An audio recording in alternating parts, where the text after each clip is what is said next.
What's up, everybody? It's Draymond Green. Make sure you subscribe to the Volumes YouTube channel below so you don't miss any more of this great content going forward.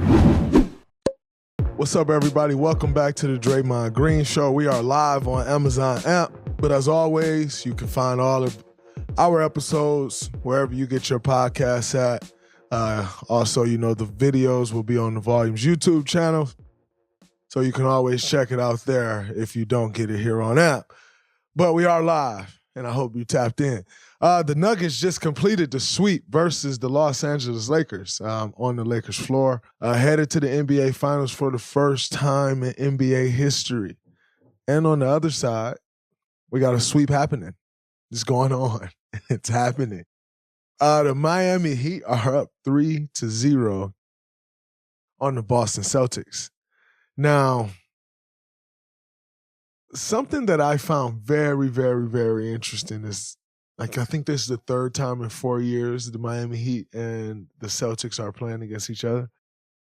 And that's really been back and forth. And so there's something to think about with that series, but we'll get back to that.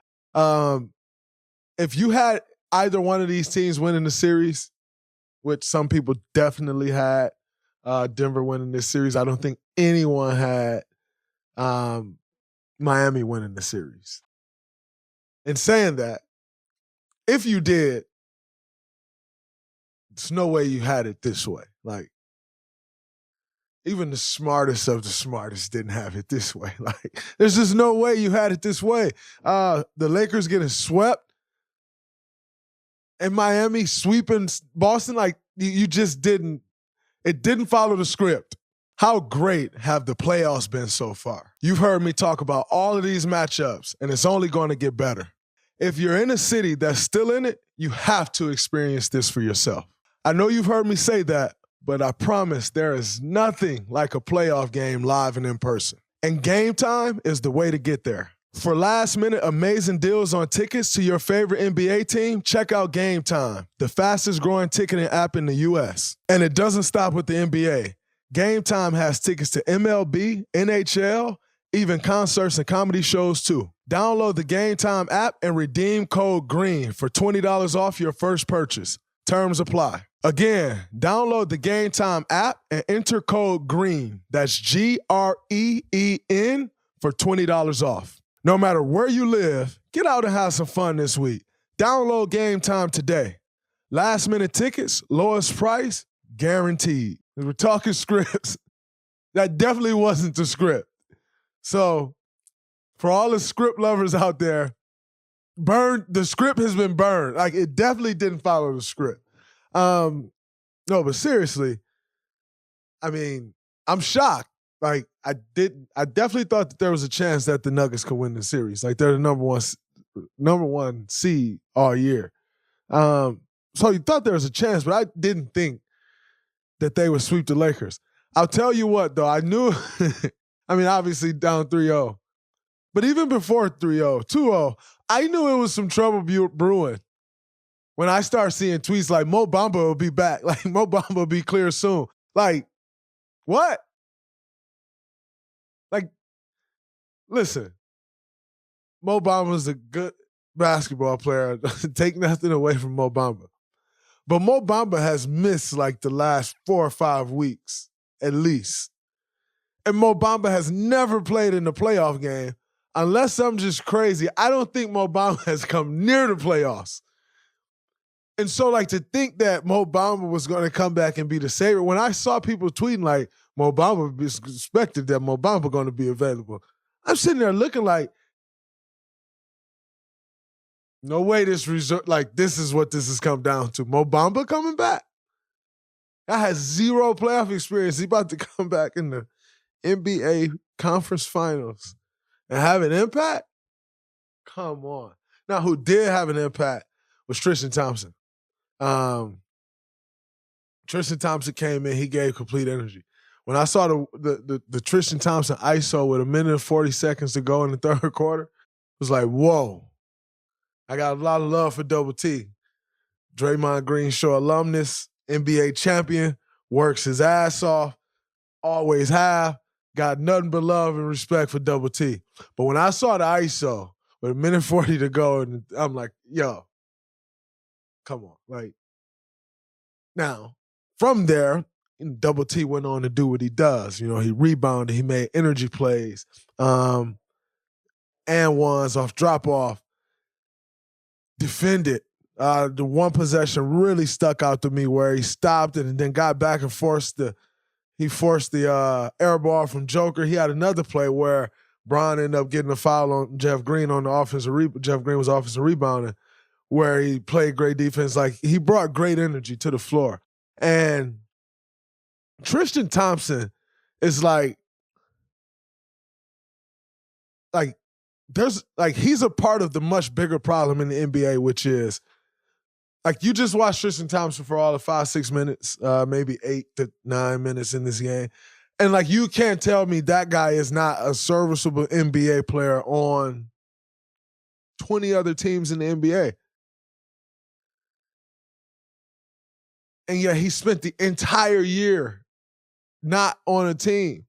When you got teams struggling with leadership, struggling with veteran presence, struggling with people with winners' mentalities, and, like, you had that guy sitting the entire year, that is actually a huge problem in the NBA.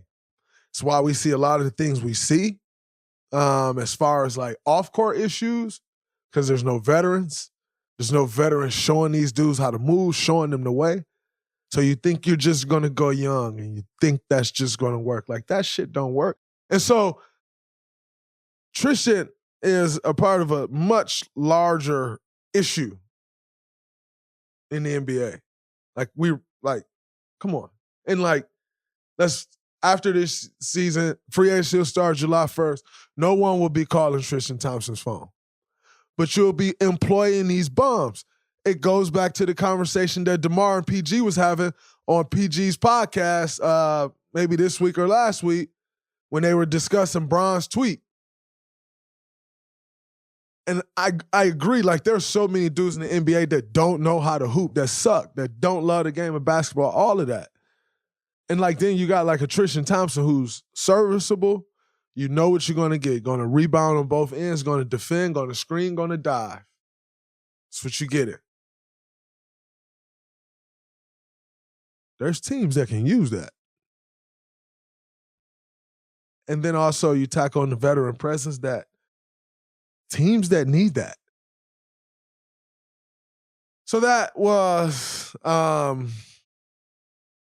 my thoughts on that. Something that happened when Tristan got the and one. Like, Tristan was hyped. Like, nobody else on the Lakers was hyped. And, like, that's not some issue where it's like, yo, they don't bang with Tristan. Like, let's not be messy. That was more of, like, they didn't believe anymore. Like, you could see they didn't believe. Like, the spirit wasn't there. Bron came out, man, 40. I think 10 boards, 9 assists, and 31 in the first half. And he was gassed. He left it all out there in the first half, had nothing in the third quarter. And in turn, that was his point. Like, they were up 15, right? Remember we discussed they need a heavy dose of Bron pick and roll, of Bron on the ball, of Bron making everything happen. But let's face it, the reality is this guy's 38 years old in his 20th NBA season. How much of that can he really give you? So then you need Anthony Davis to take the game over, right? Like, that's like, because Bron can only give you so much of that at 38. And, like, AD didn't. AD to me looked gas. Bron looked gas. That team has been on a playoff run for 3 months. Since the trade deadline, they've been on a playoff run, like chasing the playoffs, trying to get there, climbing uphill.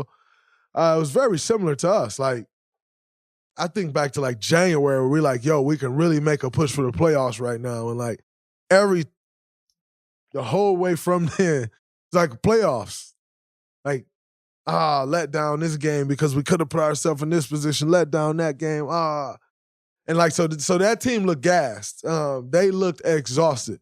They looked like they didn't believe anymore, but they looked absolutely exhausted. Bron, like I said, had the incredible first half, and it was just nothing else there. I thought Schroeder did a great job in the second quarter of once he picked up that third foul of continuing to defend and not picking up another foul. That was a huge reason why they had the 15-point lead. Schroeder was doing a really good job defensively. And no, he wasn't going to lock Jamal Murray down. Like, you're not locking guys down. By the way, for all of y'all out there that was like, oh, man, the Lakers lost and Draymond won't do a podcast. Like, I play for the Golden State Warriors. Some of you people are so pathetic in, like, the beliefs you allow yourself to believe. And I can absolutely understand why life don't be so great, because the beliefs that you allow, like, to enter your mind about someone else really is a reflection of what you believe and think of yourself and, like, how you operate in things. So I thought that was a very interesting thing that people were like, oh, man, they lost, and, like, Draymond don't want to talk. He's hurt. Like, what? But actually, I'm on vacation and having a margarita, so cheers to all of you. Margarita made with Lobos tequila. Absolutely incredible. But like I said, anyway, toast to all of you that was your whatever. However, a lot of people better be lucky I took the weekend off. It was actually my first weekend to have an off. Like, first weekend having, like, completely off since September. Like, no work. Like, I know you all know, like, I do, like, a basketball. Like, that's my day job. But, like, podcasting, this is a job, too. And so, like, I have not had a weekend off since September. So we took this weekend off. And Jackson kind of forced me to take the weekend off, which I was kind of pissed off about, but I let it ride. So y'all can blame this on Jackson, who probably didn't want me talking because he knew I had some things to say about them Boston Celtics. And boy, we still gonna get to that. But anyway, back to the Laker game. Down the stretch, I was shocked that the Denver Nuggets didn't go back to that Jamal Murray Joker pick and roll that they diced the Lakers up with at the end of Game 3. They didn't really go to that. They went to more of a set where Murray was popping up top. He was setting like a UCLA screen. For those of you who don't know, UCLA was famous for setting the screen up the lane. Like, so the guy goes up the lane line. He sets a back screen for the guy to come off on the lane line.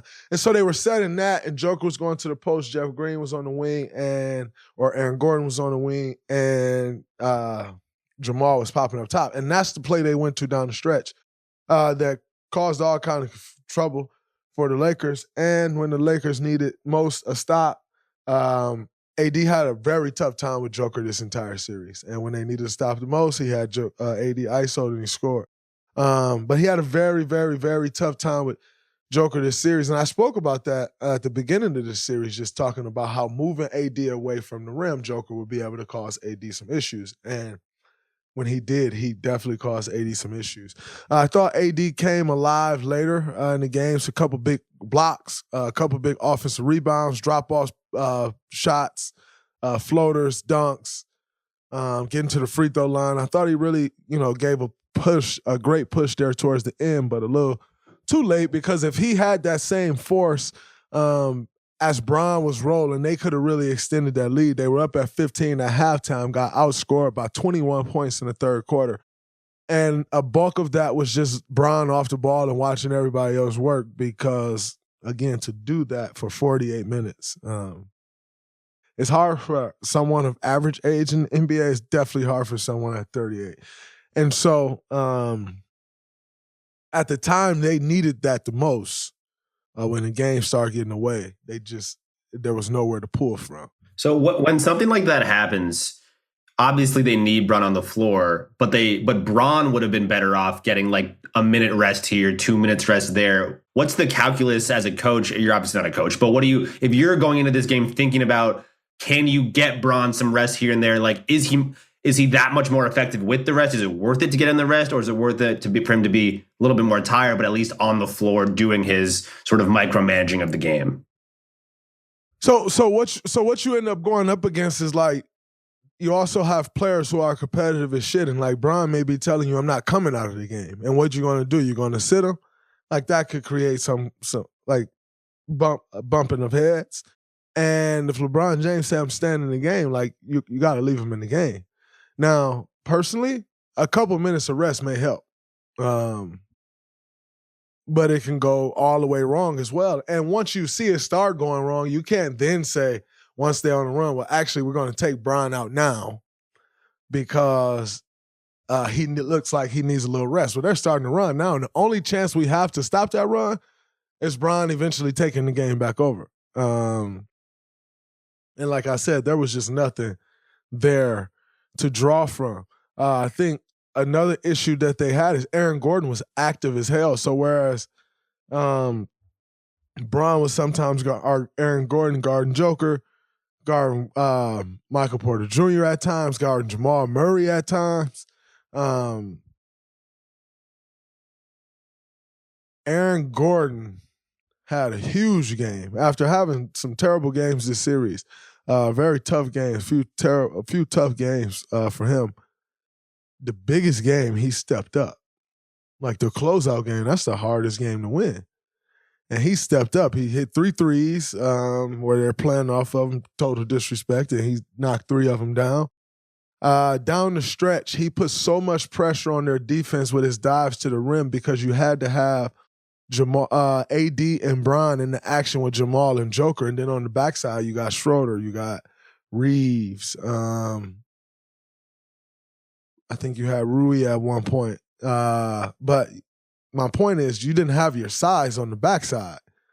So then on the backside, Aaron Gordon's diving to the paint, and he's ending up like one time he started diving to the paint.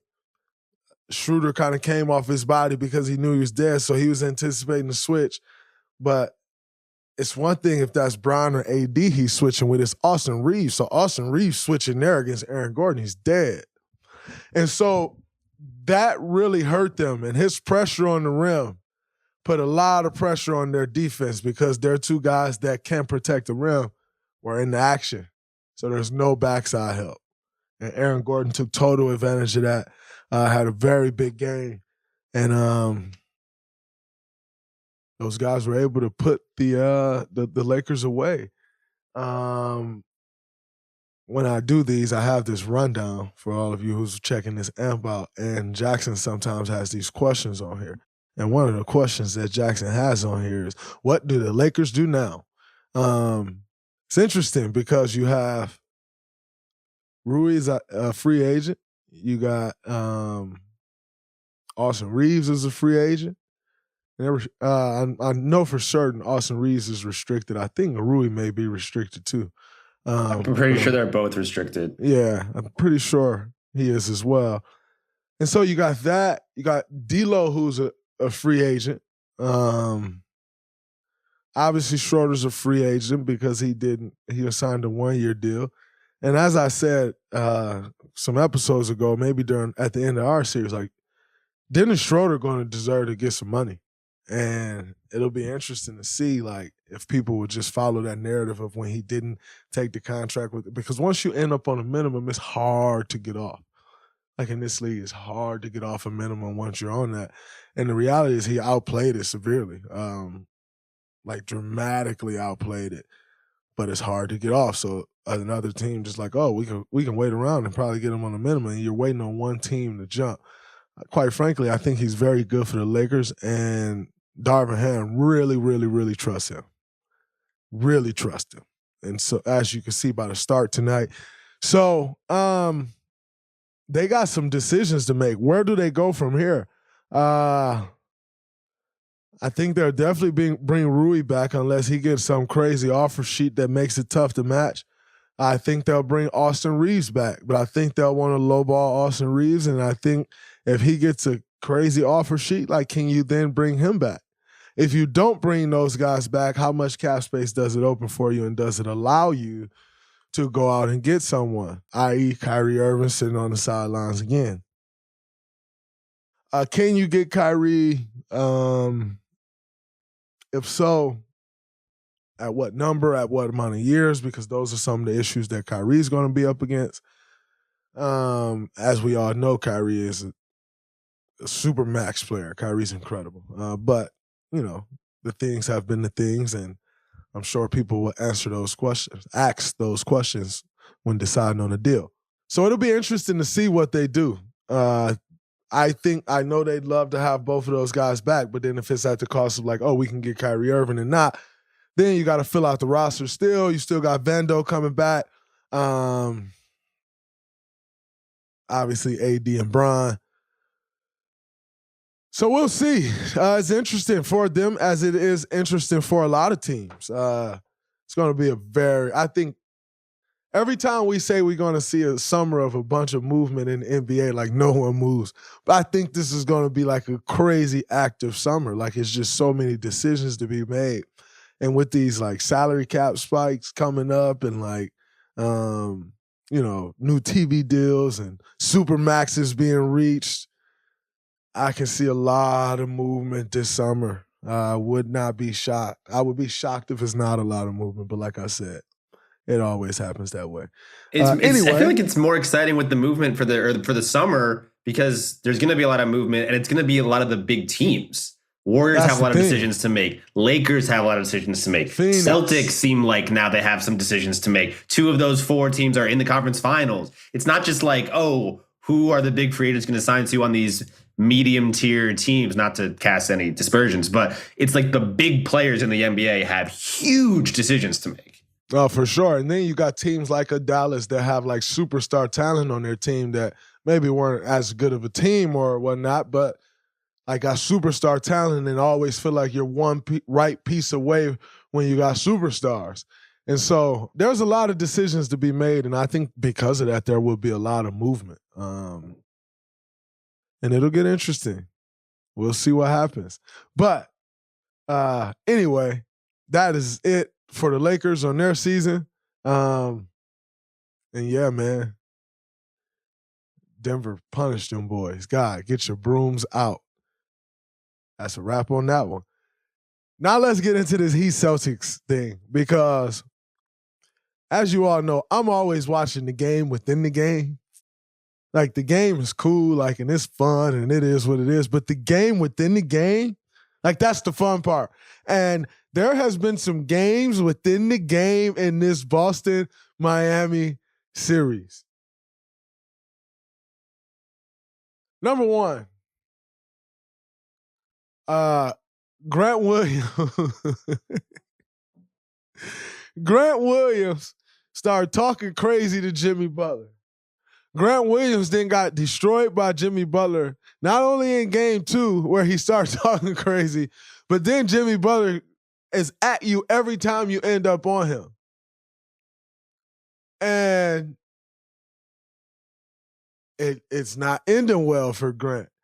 And you know when you know it's not going well for something, after the game, Grant started talking about, man, my mama and my daddy taught me to do this, and I can't go back home with my mom. And I'm like, my man started talking about the morals and values that he grew up on. Like, bro, you just got dropped off by Jimmy Butler. Like, we didn't question how you was raised, my dog.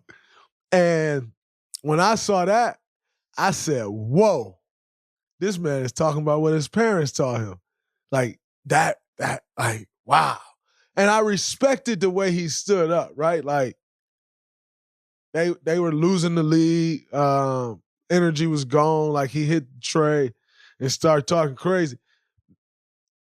As much as we all want to blame Grant Williams, that ain't Grant Williams' fault. Like Grant Williams supposed to do that. Like your dog's got to come. Like, hey, feed off that. Let's go. So as much as we want to blame Grant Williams, like, yeah, bro, you're an NBA player and like you was in the game and you be talking big shit, Grant. So like when you do that, yeah, you do got to stand on that. And of course you're going to hear it, like ain't no passes. But you then need JT and JB to like, come on now, like turn it into gear and cover your man. And when I saw JB after the game, they asked JB about Grant and poking the bear or whatnot. And he said, next question. To me, I'm like, oh, they done. Did I think it would be a 30-point blowout in game 3? No, of course not. Like, but I'm like, yo, they done. He said, next question. They done. Like, even if, and like, again, Grant Williams is his own man. You got to stand on your own 2 feet. But in JB's situation, even if like you still ride with your man, be like, hey, he started talking. Jimmy played well. Like it is what it is. We gotta do what we gotta do to win. You can't next question it, JB, because that was the mentality that their team took on in Game 3. Like next question, next game, next play. This is it. Like that's the mentality, and so you can't necessarily do that. And again, not that it's JB fault that, that Grant started getting dropped off. Grant, that's on you. You got to cover for yourself. You start talking. But you could tell that there was more there once that happened. And I'm sure Miami Heat saw that. And it looked like they feasted on it. Duncan Robinson made every play for like a 4-minute stretch. Assist, drive, kick out assist, drive, lob to Bam, Tracy, layup, another layup. He made every play for like a 3-4 minute stretch. And it's going to get interesting because, you know, people's talking about Duncan Robinson contract, and like people watching this series, like they're going to move on Duncan Robinson. Like Duncan Robinson just created value for himself again. So kudos to Duncan Robinson, man. Staying in the fight and playing a great game with 22 points. Gabe Vincent. I played against Gabe. Gabe Vincent is playing like the Gabe Vincent that played against us at Team USA when he was playing with Nigeria, and they beat us in the exhibition game, and they act like they won a gold medal. Mike Brown was coaching them, and we were all out of shape trying to get in shape. We had like 2 days of practice, and then we scrimmaged against them.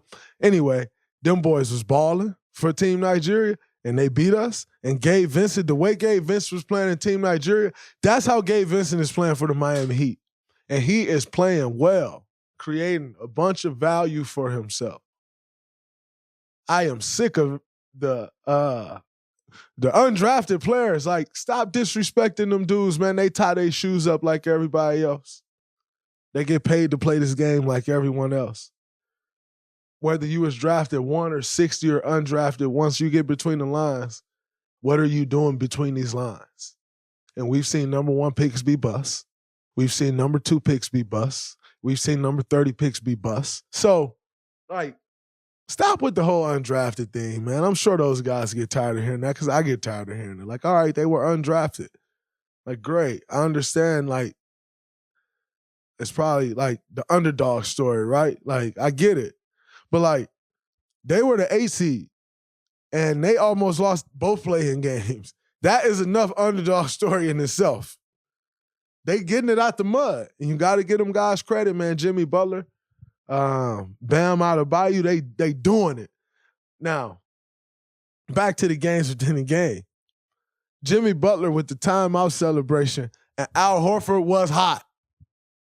And I thought that was hilarious because Al Horford, I'll never forget, Al Horford did my flex on me when he got an and one when they came back in game 1.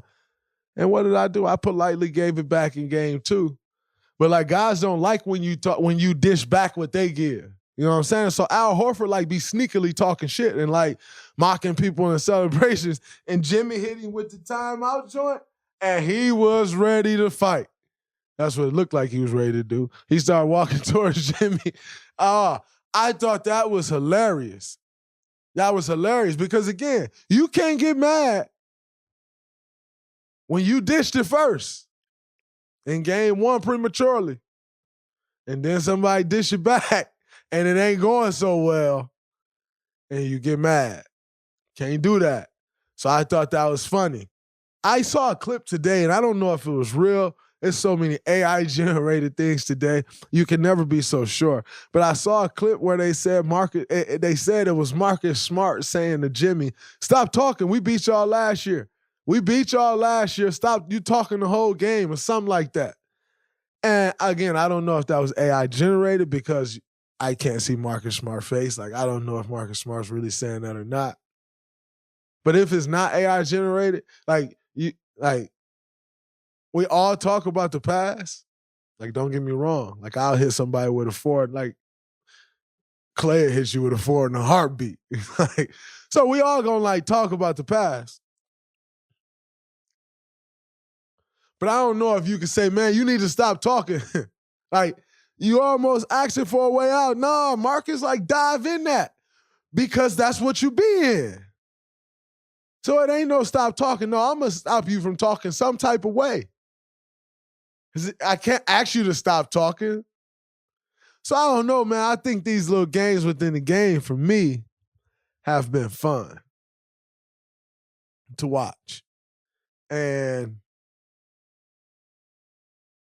the Celtics quit last night. They definitely quit. And I'm going to be quite frank with you. I don't expect much more tomorrow. Like, they just ain't got it. Like, they ain't got it. Like, the fight is gone. And so I don't really expect much more tomorrow. And, like, watch they'll win the game and be like, we saw it, said it, I don't expect much more tomorrow. They quit. Miami went and took their heart. And now, remember earlier in the show, I was saying, like, the last 3-4 years or something, like, Miami lost to the Celtics last year and was supposed to win. Like, from a seeding perspective, and they lost. And so it had me thinking more of, like, what are the real gaps in between teams in the league? Because that's a team who, Miami, if I'm not mistaken, was number 1 seed last year. And they lost to the Boston Celtics. Jackson, what did they lose in that series? They lost in 7 because Jimmy took that 3, the transition 3 at the end. Yeah. Oh, yes. Jimmy missed the shot, right? Jimmy missed the shot. Yeah. And so, like, you think about that, right? Like, they lost in 7. Jimmy had a 3 to win it. And, like, they right back here and they're dominating them. Like, there's not a huge gap in between those two teams. It's really not. And the other time they played in the playoffs was in the bubble, and that was also very, very competitive until the Heat sort of took over at the end. And Bam got the Bam block, exactly. Yeah. So, like, there's not some huge gap in these teams. You get caught up in the regular season record. But these teams been battling now for years. There's just some huge gap. So it made me just, like, take a step back and, like, question, or, like, not question, but just dissect, like, the parity in the NBA. And the crazy thing is, with the new CBA, it's going to be even more. So you all wanted parity. I know some of you all are going to be upset that it's a Denver-Miami Heat final. Because all the people that you're used to seeing there isn't there. And the people that you may want to see ain't there. But I'm going to enjoy that final because I think it's going to be a good one. But yeah, Boston done. Before we get out of here, Carmelo Anthony announced his retirement today. And I am, number one, I want to say congratulations on the job well done, career well done. Incredible athlete, incredible basketball player, and even but an even more incredible man. You know what Melo came into this league as: braids, baggy clothes, huge entourage, and what he grew into is admirable. Just the leader that he blossomed into, I respect and got a lot of love for. I watched Melo since I was 11 years old, playing at Oak Hill, and then on to Syracuse, and then on to the Denver Nuggets. And I was lucky enough and blessed and honored to have an opportunity to compete with him in an Olympics and win a gold medal. One of the greatest USA basketball players ever. And obviously, you know, one of the top talents in the NBA history. One of the greatest scorers in NBA history. I want to, like I said, number one, I want to say congratulations, but number two, thank you. For me, having an opportunity to play with Carmelo Anthony and win a gold medal with Carmelo Anthony, who I watched growing up, like, that's a surreal moment for me, one that I never thought I experienced in a way that you embrace me. I can't thank you enough. What you brought to the game, special. One of the special talents that we've ever been able to witness. And job well done. I saw the ad to your son, or the message to your son. I won't call it the ad because that's real. To Cayenne, and man, that's incredible. Like, that's what we do it for. Like, you want to talk legacy? There's my legacy. Like, that's me. That's my seed. Like, so you want to talk legacy? There's it. There it is. And I thought that was so special, man. So special. But let me tell you, because you can't say it yourself, your legacy is one of the best to ever do it. That's what the legacy is. You know, they'll try to say championship this, and as a guy who's won championships, trust me, I'm big into that. But championship ultimately don't define whether you were great or not. Carmelo Anthony was great. Carmelo Anthony, superstar. Carmelo Anthony, first ballot Hall of Famer. So you won't talk about the legacy. You'll say, here's my legacy. It's my son. But I'm going to tell you, your legacy is one of the baddest dudes to ever lace him up, come through this league, put that ball in the basket like no other. One of the toughest players I ever had to guard. I'll never forget playing the New York Knicks, and David Lee was suspended. So I played a little more minutes, and Carmelo got the ball on like the mid-post, kind of the block, like, and he faced up. Boom, 2 dribbles into me. Boom, boom. Missed the shot. He's like, that's a fucking foul to the ref. Ref didn't call the foul. We got the rebound. We went down. He came back the next play, went to the same exact spot, did the same exact move. Boom, boom. Made sure he got the foul. I'm like, man, what is this? Like, come on, man. Like, this dude just did the same exact move to me, like, to make sure he get the foul call. Like, don't get me wrong. Like, I fouled him a little bit. Like, don't trip. But, like, he was going to make it a point. Like, and what I took from that is, like, like, I'm not just going to miss this shot. You think I'm going to just miss that shot without getting fouled? Like, and that taught me something about confidence in the NBA, like that moment right there. Like, that was early in my career, and it taught me something about, like, being great and confidence. And, man, the opportunity to compete against Carmelo Anthony, like I said, a guy I grew up watching. Honor, brother. Job well done. Congratulations. And the legacy is one of the greatest to ever do it. They can't take that away from you. That's a wrap on this episode of the Draymond Green Show. Until next time, peace. What's up, everybody? It's Draymond Green. Make sure you subscribe to the Volumes YouTube channel below so you don't miss any more of this great content going forward.